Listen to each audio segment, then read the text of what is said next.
Wealth is a Choice podcast. Boom. Let's listen to it. Let's listen to it. Hey, Brandon. Thanks for joining us today. Nice to be with you, James. Yeah, I really appreciate you taking the time. You bet. Manager of the Alger Mid-Cap Growth Fund. Yep. Very exciting to have you here. I've got a number of questions for you today. I want to start with this idea of individual stocks versus mutual funds. Mm-hmm. And you and I had a nice dinner yesterday, and one of the things we talked about was the thrill and excitement of driving a Porsche 911. Yep. And that kind of that visceral, tangible connection with driving, and how driving a sports car is a lot different from driving kind of a boring everyday, car. You don't feel that sense of the road and the curves and the speed.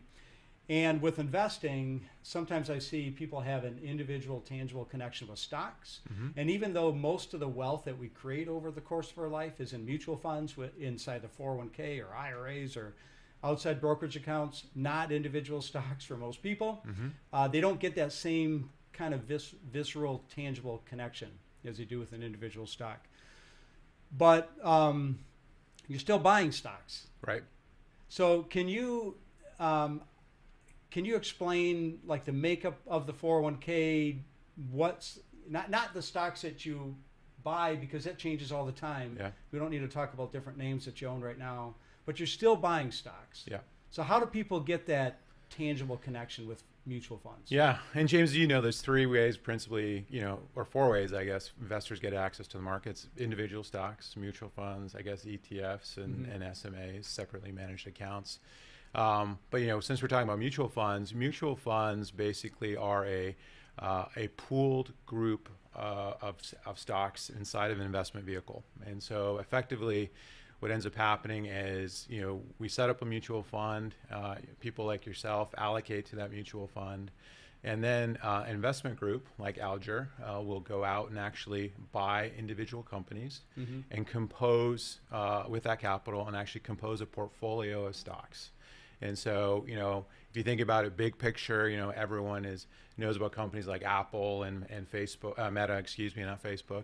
Right. Exactly, and Amazon and other names like that. Who says Alphabet, right? Who says it, exactly. If you think about those companies, if you buy those in slivers, you can put those inside of a mutual fund. And so I think, we tend to do that, obviously, in the mid-cap space. So our businesses are typically valued in the range of, call it $10 billion on the low end to, $70 billion on the high end. And that's kind of the mid-cap space inside U.S. equity markets. But I think the way investors should think about it, they are buying a pool of assets that are kind of curated by a portfolio management team. And, we do that because we're trying to find the best value in the market so that we can kind of try and drive strong returns for investors. Okay. And people it's really easy to look up just about any website, Alger's website or Yahoo, anybody. And you can see the top 10 holdings very easy. And I think at Alger, you can even see more than that. Is that right? Yeah, there's regular reporting. And so they can go to the website and they can kind of see what we own. That's right. So an investor can own a fund. They can look at the holdings. They say, oh, I have that company and I have that company and I have that company. Exactly. And they can still get fired up about it. Exactly. And then what we're trying to do behind the scenes is kind of manage those positions. So, at certain times you might want to earn more of that company, company A, and other times you might want to earn a little bit less of company A. Yep. And so we're actively managing that portfolio up and down, managing position sizes, managing, maybe adding a new name and selling a name because we think it offers a better return and risk potential for investors. So we're actively managing that portfolio on behalf of the investor who's buying the fund. So let's talk about that. Active, use that word. There's active and passive. Yep. Two main, index investing or an active manager such as yourself. Yep. Can you explain these differences, and when you're taking an active role, what's the desired outcome goal versus passive? Yeah, absolutely. So passive investing means you're basically just following an index, and those indexes are provided by companies like Standard & Poor's or Russell Investments, for example. And so you're just passively going along with those market capitalization kind of indices. On an active, what we're trying to do is actually make active decisions, as the name would suggest. So if a particular name isn't in an index, but we choose to put it in our portfolios, we're making an active bet because we think it will be additive to overall performance. And so as an active manager, we're kind of deciphering where the index is, where we think there's good ideas in the index, bad ideas in the index, maybe ideas that are outside of the index, but we think they are viable, good additions to a portfolio.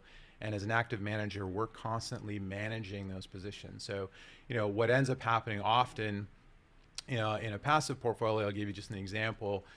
Company XYZ might be a 2% position in a passive portfolio. Okay. So out of 100 stocks, let's just say it is a 2% position. Okay.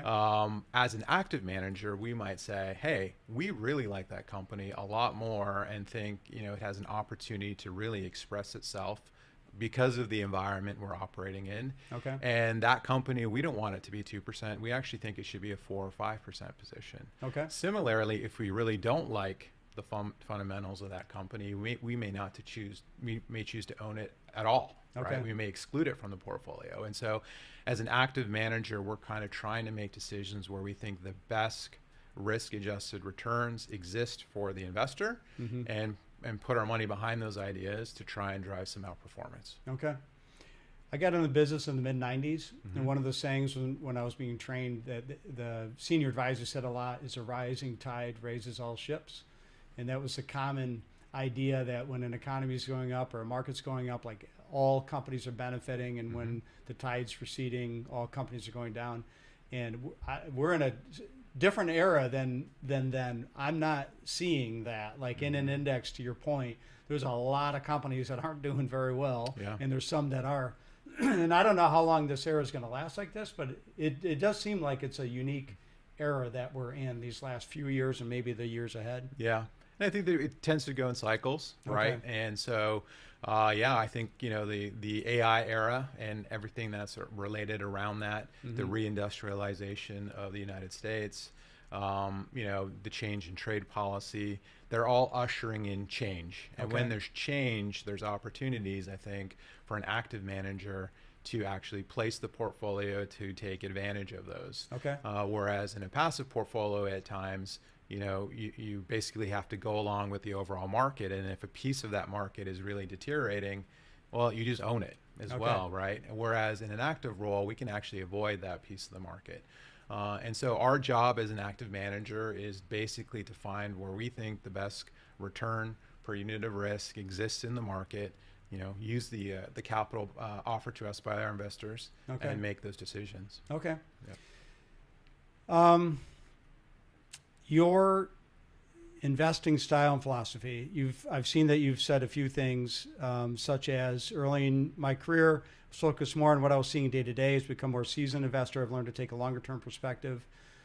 What helped shape that evolution, and how do you view it today different than before? Yeah, I think when I started out in the business, every data point mattered. It was almost like,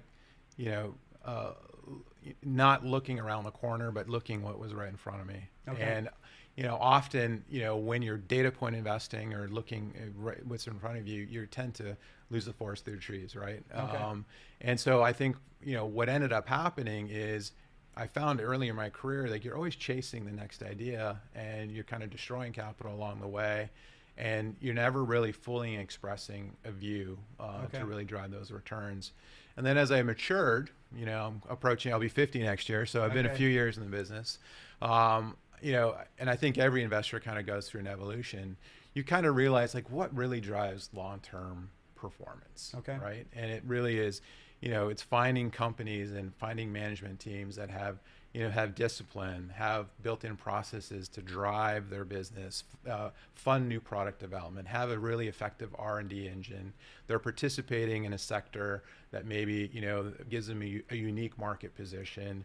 Maybe they have, frankly, a really unique product, which often happens, for example, in the healthcare space or in certain parts of technology or consumer space. And if you can, learn to understand the philosophy behind that manager, how did they get successful in the first place? How are they running their business today? Why do you think it can continue to grow like it is?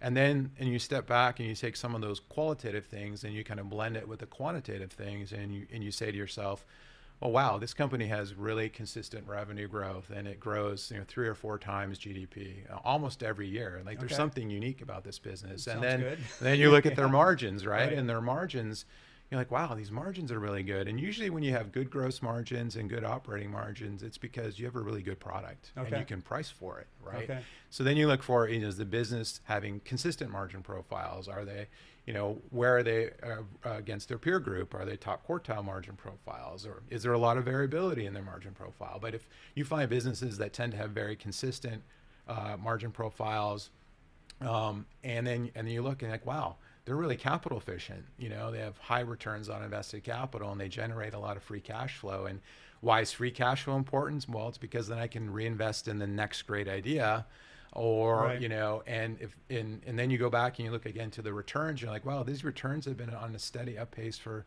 8 to 10 years. Okay. They must have a great idea engine behind the scenes. Otherwise, this would be 1 Not or a 2 years and one-trick done. pony, Yeah, right? exactly, Yeah. right. And so the more time I spent in the business and the more opportunity I got to identify, often these businesses can be founder led or run by a really good management company, but they develop these processes where you can actually, and that's what's great about the mid-cap space too. You can get to know them, understand how they run the business, kind of look through the numbers, and then the numbers make more and more sense. And then, what it's led me to is like, if you find a great team and a great business model, you can make them, a great core position to your portfolio and look at them over longer periods of time. Obviously, you can adjust the weight as it maybe gets too expensive for what you think the opportunity is, or maybe, if it gets too cheap, maybe you buy some more. Okay. But it's really, we've tried to build the core of our portfolio in names like that, where we really understand how they run the business. We want to be with them for multiple years. We can get our turnover down. We can get our tax burden down on our investors in the fund. And then, we can complement that with more episodic things on the edges. But I think, as I've aged and I've kind of learned how hard it is to run a business and what it means to run a good business, and so businesses that have staying power, there's something special about them, and you want to try and understand them, understand those management teams, because they're great core positions in a portfolio. You said a couple things in there that really struck out to me. One is chasing a trade. Yep. And so I think that individual investors, well, everybody can be very emotional when it comes to buying an investment. So can you explain a little bit more about chasing a trade, what that means? Yeah, often, a stock which maybe was not loved and suddenly starts exhibiting momentum. And oftentimes maybe that momentum is justified, maybe it's not justified. Okay. And what ends up happening is momentum begets momentum. Okay. And suddenly you have a stock that's really rocking and rolling. Okay. And so what can happen at times is, while the fundamentals can be, are changing and improving, you might be paying, a ridiculous price for that stock. Okay. Right? Because you're like, everyone's rushing in. Right. Maybe there's a certain liquidity dynamic around a stock. It's not cheap anymore. It's not cheap anymore, but the money's still rolling in. Yep. And, it's very easy to follow that because, you own it and you're telling me at the golf course the stock's going up, and FOMO starts happening, and we all start chasing it. And, often that's when you get into trouble. Okay. Because the stock, sometimes can divorce itself from the fundamentals. Okay. And so, not that we are subject to the same emotions as anyone. A retail investor, I think, exists in the professional world as well. We have the same emotions. But what we try and do is frame what a reasonable, plausible scenario is for a stock. Okay. And, there's tools that we do use. So, maybe get a little perspective on how we kind of think about and how the work we do in a stock. But, obviously when we identify a stock, it starts with, as I mentioned earlier, understanding the business, understanding that management team, attending conferences, going to see the company wherever their facilities are. Like if there's something here in Michigan we want to see, we would go see them. And then we kind of blend that all with a quantitative model that we build. We talk to industry experts, understand the industry, and then we do valuation, right? Okay. And we kind of say to ourselves, hey, based on everything we know and a reasonable set of estimates, is a stock trading at, a median valuation, a 1 or 2 standard deviation valuation? and against itself, against its history, and maybe against its peer group. And does this make sense? Okay. Right? And what we try and do, chasing the trade often happens when a stock starts working. Everyone rushes in, depending on the liquidity dynamics of the stock. If there's poor liquidity dynamics, you can really push around the stock a lot. Okay. And stock starts going up and up and up and up. And inevitably, it divorces itself from a reasonable fundamental scenario. All right. And that's when it gets dangerous. Yep. And so what we try our best to do is kind of create a reasonable framework for understanding that true upside scenario, anchor ourselves to that. Right. And then, if the stock continues to work way past that, then, sometimes we just have to be okay with missing that a stock. Okay. And that's how we kind of approach it. And that's what kind of chasing the trade is, because often for many people, it ends in tears. Yep. Because, bad experience. bad experience. I'm sure everyone has a story they could tell. Yep. Yeah. Another thing you said in a very subtle way, but in the investing world, this is one of the few, like I always view investing as purchasing, like we buy our wealth. It's a physical purchase. Comes out of our paycheck or out of our monthly savings, whatever.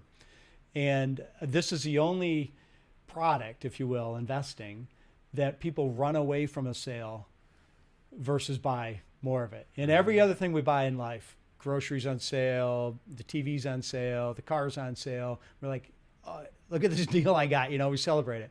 And you mentioned, I don't remember exactly how you said it, but you said something about when the price becomes more diverse from fundamentals. And the price goes down, you might want to buy more, is how you said it. Yeah. You said it in a very subtle way. Yeah. But I think that is, it's how we make money. We all say buy low, sell high, but investors typically do the opposite. But you know the fundamentals. You've got a stock that you think is strong, and the price becomes more attractive. And you said, and then we look at is to hold the buy. Yeah. Exactly. And that's a big piece of our portfolio too, is we have one sliver of our portfolio is we call life cycle change. It's about 20% of our portfolio. And it really actually speaks to that, because we're actually saying, hey, we think there's a business here that's going through some transformational change, or it could be a sector as well that's going through transformational change. And for one reason or another, people are kind of running from it. And, what we end up doing in those instances, and so what that means is you tend to have a stock that's attractively priced. And then if you dig in, understand why is it attractively priced and what's going on in the business right now, and then really understand what the change agent can be. That's one thing we really emphasize at Alger is a dynamic change. Dynamic change, though, in my view, can express itself in different ways. So in life cycle change, like what we just talked about, it could be a business, and you might have a CEO that you maybe invested with in the past. He comes to a new business, he has a fresh look at it, and he says, you know what, we're going to invest behind this business, and we're going to sell that business. And when I sell that business, I'm going to pay off the debt. And now we're going to turn this from a slow growing, low margin business to a fast growing, high margin business. And, you have history with them, you understand where they're going with the business. That can present a tremendous dynamic change event. Okay. And so if you can buy that stock before it's expressed that's a great opportunity for a return. Yep. Dynamic change also, on the other hand, though, could be like more of aggressive growth story. So you might have, one thing we do a lot of at Alger is invest in healthcare. It's a staple of most portfolios. And, there it could be drug discovery, or it could be, something on diagnostics, or, wherever there's a change agent. So, often in the investing world, you're looking for, what is different from, why is this going to be a good idea? Okay. And that can express itself in different ways in a portfolio. And those are a couple examples. Okay. Mid caps you describe as a sweet spot. And so, like, going back to buying individual stocks, the Meg 7, the big names, like anybody could buy one of those stocks, and they could probably own it for the rest of their life. Yep. And even if they don't own it individually for the rest of their life, they own it in mutual funds for the rest of their life, probably, But I look at small caps and mid cap fund managers like yourself as somebody that's going to find names that I will never maybe hit my radar screen. Sure. I think that's right. I think that's the beauty of investing in the space. That's what attracted me to mid caps. Okay. Because, what's really interesting about it is versus even sometimes small caps. These are now businesses that have matured past that initial stage. Okay. They tend to have, graduated from maybe a single product or a single geography, and now they've proved themselves out with They're going to make it. They're going to make it. Yeah. Exactly. And then they start differentiating themselves in the marketplace. And what's Okay. great about it is I gave you that range earlier of what does it mean to be mid cap. Kind of, it's a market capitalization that basically starts Pretty good sized company still. still good, 5 to 10 on the bottom end. Yep.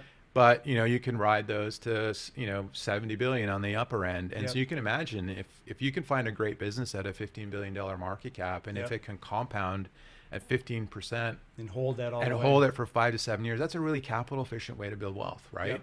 And the mid cap space provides you those opportunities. And if you look through it, there's a lot of great business models in the mid cap space, and what's attracted me to it is they have graduated, but they still provide opportunities for people like myself to get to know the management teams, to help them think through different decisions. They're very open. And so Okay. you can still, I think, as an active manager, create some differentiation there, because you can take views that maybe are not shared across the street in your portfolios, where it gets progressively harder in some of the larger cap stuff that's out there, because the Mag 7, as you mentioned, are like 40-50% of indices now. Yep. And so where even some of those managers are creating differentiation is in mid caps. Yep. Because that's where you can find ideas that maybe aren't as pervasive. So about how many names do you own? Do you have a target? Yeah, so the strategy is 50 to 75 stocks, but I really like to run a more concentrated fund. Okay. And so we're normally between 50-55 stocks. I think that's about where we are today. Okay. And through that, we get to know the teams. I think that's one thing that's different than a passive ETF is we know all of our management teams. Mm-hmm. We'll either meet them at a conference, we'll meet them, when we're on the road. Mm-hmm. And we get to understand their whole philosophy. And, Mm-hmm. and for me personally, that helps a lot in a down market, or Mm-hmm. maybe on a bad earnings report, or when a company just maybe is not executing for a quarter or two, Mm-hmm. because if you spent the time up front, Mm-hmm. to understand how you run your business, Mm-hmm. then when you have those moments are inevitable. Mm-hmm. Those are opportunities, in fact, to actually buy more stock. Okay. If you really believe in where this company's going in 3, 4, or 5 years, because I think everyone on this podcast knows life is not a straight line. Right. As much as we would Yeah. like it to be, right? Yep. We always want it to be up and to the right. Right. And, I think between point A and point B, it's a zigzag. Mm-hmm. And that's also how we can think about our portfolio. We might like a stock for 5 years. We might hold it for 5 years, but the weight can be higher. The weight can be lower because maybe it's too expensive or too cheap. And we can kind of flex that. But if we can anchor ourselves in great businesses that have great secular fundamentals in growth markets, Mm-hmm. then we can kind of, adjust ourselves around a core position in the portfolio. Okay.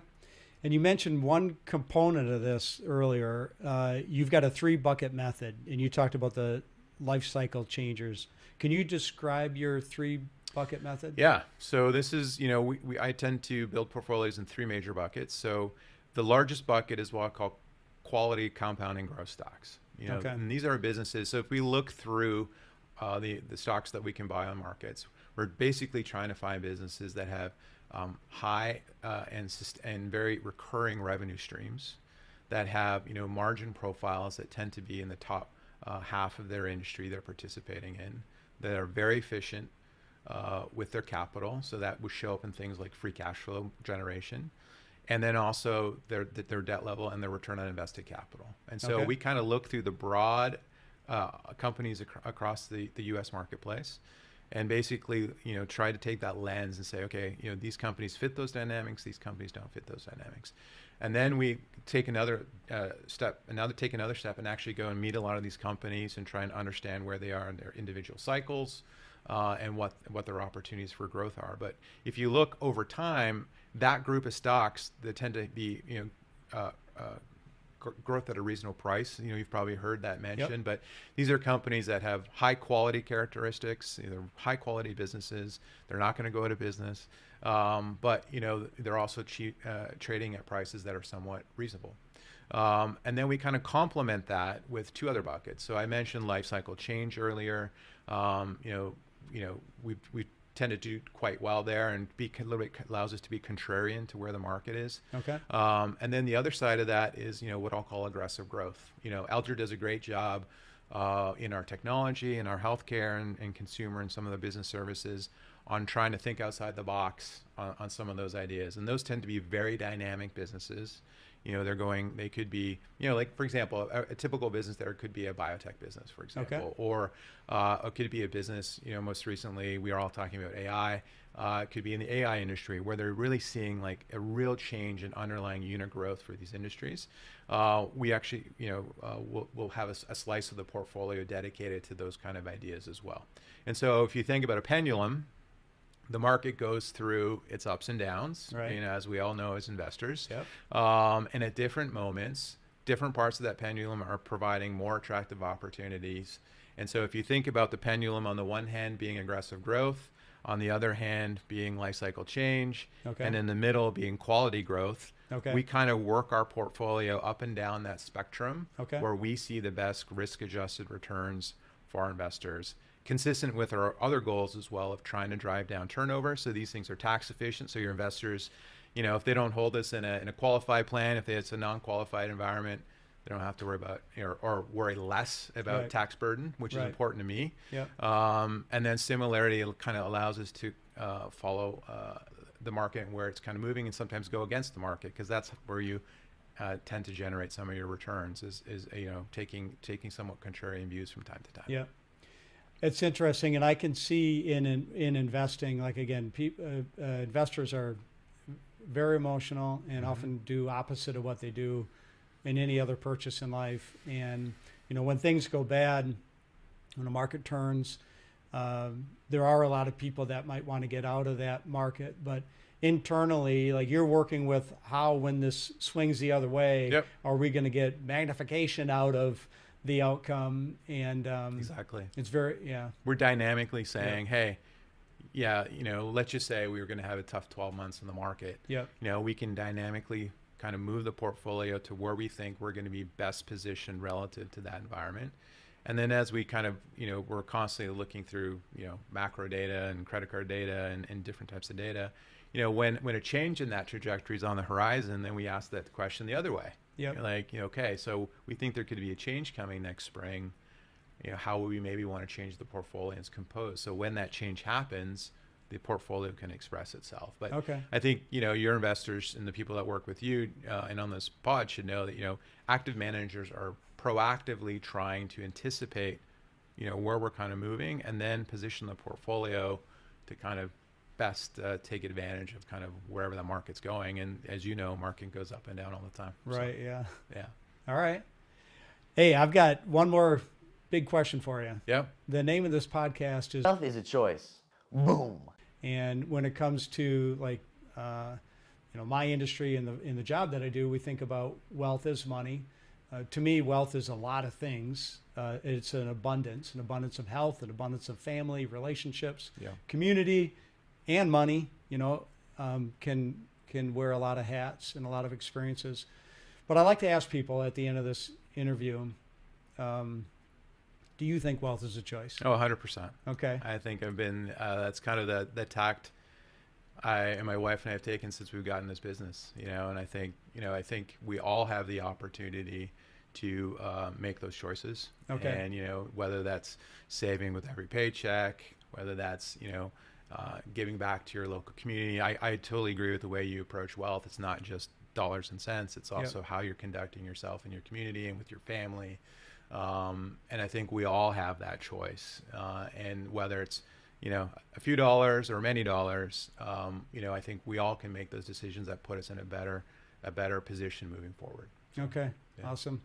I've got one story I'd like to share related to that, Yep. and tied to wealth when it comes to health Mm-hmm. and physical. You shared a story about biking yesterday. We started talking about biking because Yeah. I've got this bike ride in the UP called Tour de UP, 10-day, 1,200-mile ride around the perimeter of the UP. You live out west Yeah. in the mountains, and you've got the triple bypass. Yeah. Did that one a couple times. Yep. And you also talked about race the train or beat the train. Yeah. There's Durango, the Iron Horse. Yes. Okay. Yeah. So you were telling a story about how you've got to get to the top of this mountain by 1 o'clock Yeah. in order to beat the train. And if Yeah. you don't get there, then Take you your race down. is over, right? Yeah.